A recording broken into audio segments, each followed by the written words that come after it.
I'm a stray dog who taught an orphan girl a secret about family. I don't understand why humans believe that love must come from blood. But I've seen a 7-year-old girl who hadn't spoken a word in 2 years suddenly whisper secrets to a scarred street dog.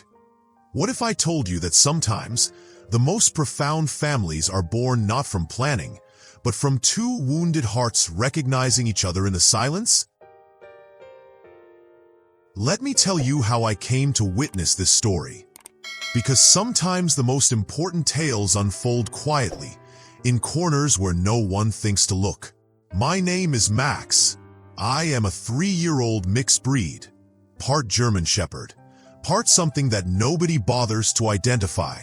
My left ear has a permanent tear from a fight I didn't start, and my right front paw still limps from a car that didn't stop. I've been at this children's home for exactly 4 months and 12 days. Ever since Officer Martinez found me half dead behind a dumpster and decided I was too stubborn to give up. They call this place Hope Haven. But I see it differently. It's a collection of small hearts that have learned not to expect too much. 23 children live here, ages 4 to 17. Most have been here longer than they care to remember. The walls are painted cheerful yellow, but yellow can't hide the weight of waiting. I spend my days in the common room, watching. The older kids pretend they don't care when potential families visit. The younger ones press their faces against windows, hoping today will be different.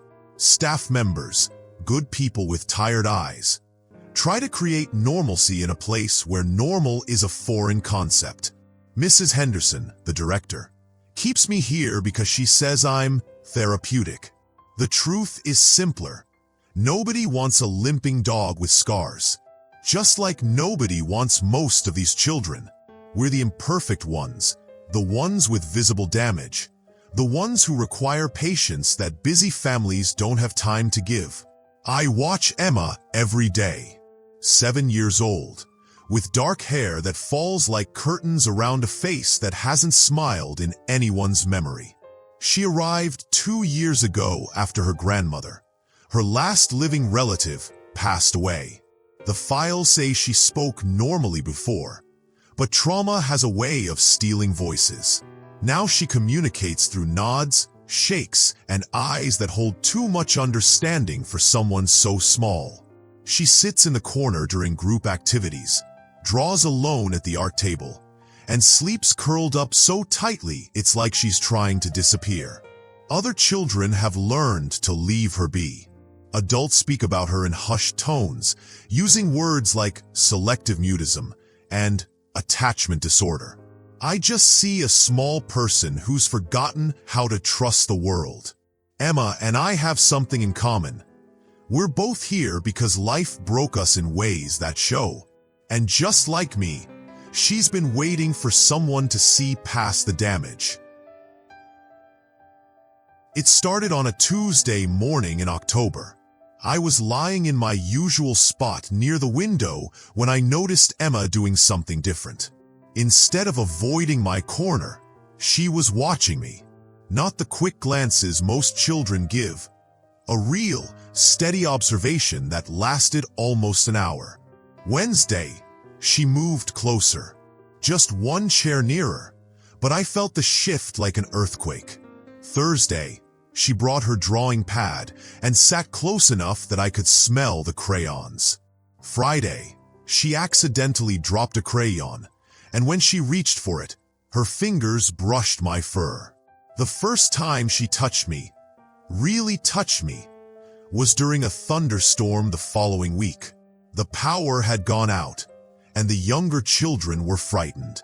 While staff members distributed flashlights and calm voices, Emma found me in the dark.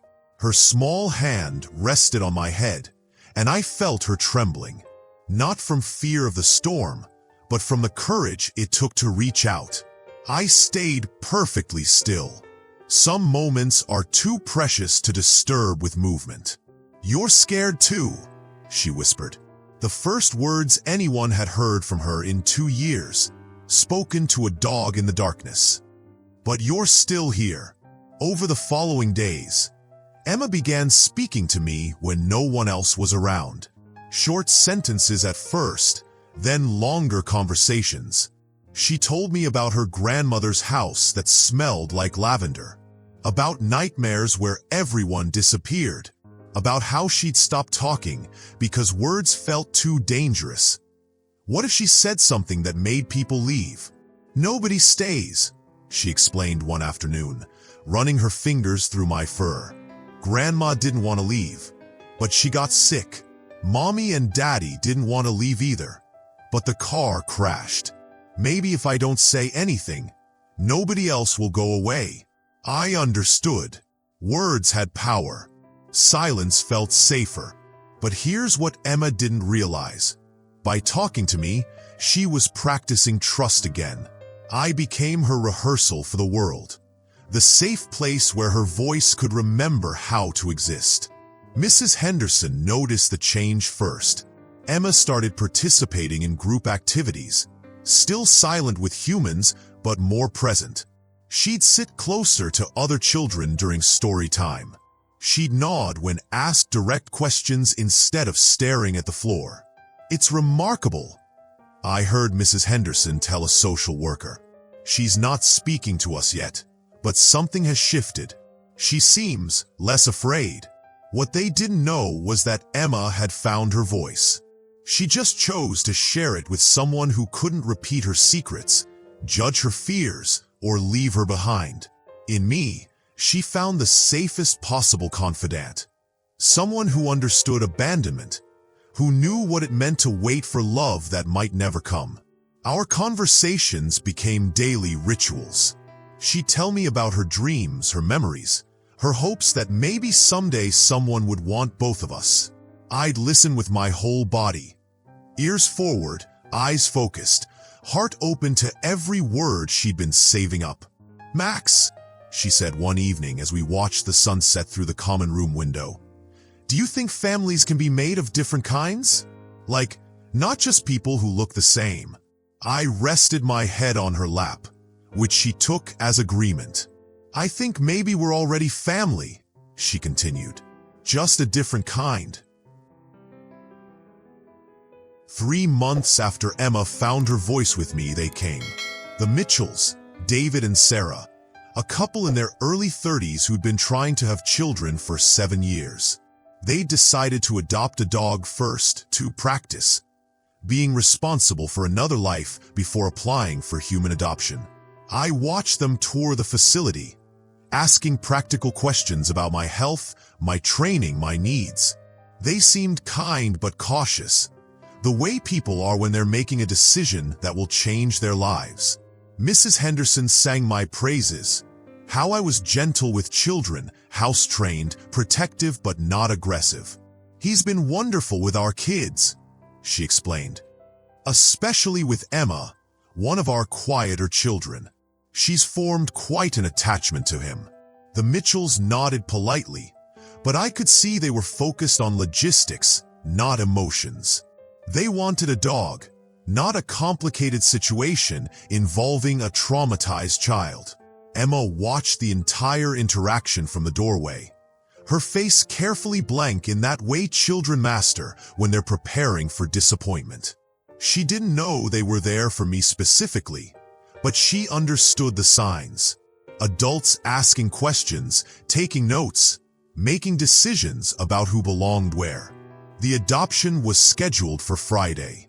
The Mitchells would return with a crate, proper leash, and plans to introduce me to their home gradually. Mrs. Henderson was pleased. It was rare for any of us to find placements so quickly. Thursday night, Emma couldn't sleep. She found me in the common room around midnight, curled up in my corner. "They're taking you away, aren't they?" she whispered, settling beside me on the floor. I knew this would happen. Everyone leaves.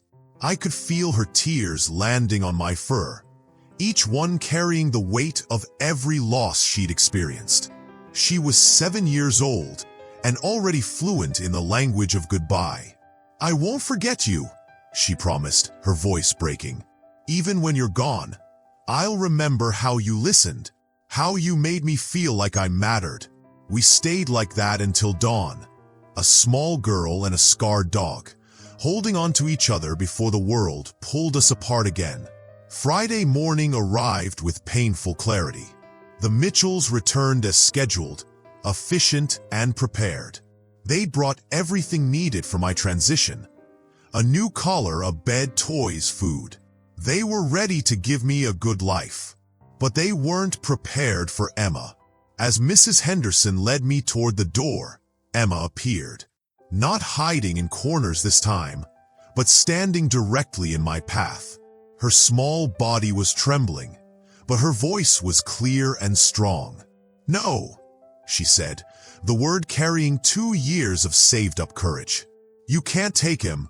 Everyone stopped. This was Emma's first word to any adult since her arrival. "Sweetheart," Mrs. Henderson knelt down. "We talked about this. Max has found a wonderful family." "He's my family," Emma interrupted, her arms wrapping around my neck. "He's the only one who listens to me, the only one who doesn't leave." Sarah Mitchell, quiet until now, was watching with tears in her eyes. I could see something shifting in her expression, the careful practicality melting away. "She's talking," Sarah whispered to her husband. "David, she's actually talking." Mrs. Henderson tried to explain. "Emma has selective mutism. She hasn't spoken to staff or other children in 2 years. But with Max, she found her voice," David finished, understanding dawning on his face. Emma was crying now, but still holding me tight. "Please don't take my best friend. He's all I have. He's the only one who knows my secrets." The room fell silent except for Emma's quiet sobs and the sound of adults reevaluating everything they thought they knew about love, family, and what it means to belong.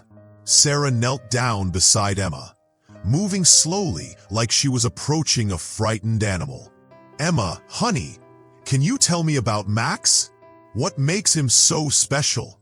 For the next 20 minutes, Emma talked, really talked, about our conversations, our friendship, how I'd helped her remember that it was safe to have a voice. She spoke with the fluency of someone who'd been saving up words for exactly this moment. The Mitchells listened to every syllable, their prepared plans crumbling and reforming into something they'd never considered. They'd come for a dog and discovered a child who'd been waiting for someone to see that love comes in packages we don't expect. "Mrs. Henderson," David said finally, "what would it take for us to adopt both of them?" That was 8 months ago. I'm writing this, in my imagination, of course, from the backyard of a house that smells like fresh coffee and Emma's laughter. But let me tell you about the moment that made everything real. 3 weeks after the adoption, Emma had her first nightmare in our new home. She woke up screaming, convinced she was back at the children's home, that the family was just another dream. Sarah and David rushed to her room, but Emma was inconsolable, until I patted in and placed my head on her bed. "Max," she whispered through her tears, "you're still here? I told you," I seemed to say with my eyes. "I'm not going anywhere." That night, Sarah made a decision that proved she truly understood us. She moved my bed into Emma's room permanently. "Some families," she told David, "need a guardian angel with 4 paws. Emma talks constantly now, making up for lost time, but here's what most people don't see. Every morning, she still whispers her first words of the day to me. It's our ritual, our sacred beginning. Good morning, Max. We made it to another day together." The Mitchells, David and Sarah, though Emma calls them Dad and Mom now, learned something profound. Family isn't about matching genetics or meeting expectations. It's about recognizing the souls that complete yours, even when they come in forms you never planned for. But here's the twist that still amazes me. Emma wasn't the only one who needed healing. Sarah confided to David one evening, thinking I was asleep, that she'd struggled with feeling like she wasn't meant to be a mother because pregnancy hadn't worked for them. Watching Emma trust her, seeing Emma choose to call her Mom, it healed something in Sarah she didn't even know was broken. Emma still has quiet days. Trauma doesn't disappear with adoption papers. But now she has parents who understand that healing isn't linear.